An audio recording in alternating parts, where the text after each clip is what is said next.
Ang alpabetong Filipino. Titik I. Ang tunog ng titik ay I. I. I. I. I. Mga salitang nagsisimula sa titik ay. Basahin natin. Isda. Isda. Isda. Isda. Isda. Isda. Ilong. Ilong. Ilong. Ilong. Ilong. Ilong.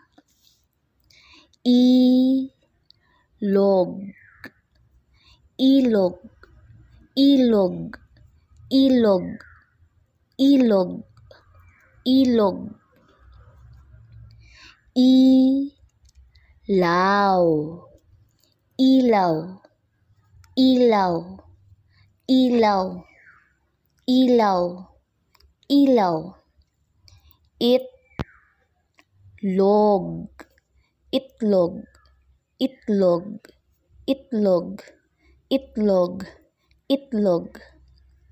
Ipit. Ipit. Ipit. Ipit. Ipit. Ipit. Isa. Isa. Isa. Isa. Isa. Isa. Practice makes perfect. Practice makes perfect.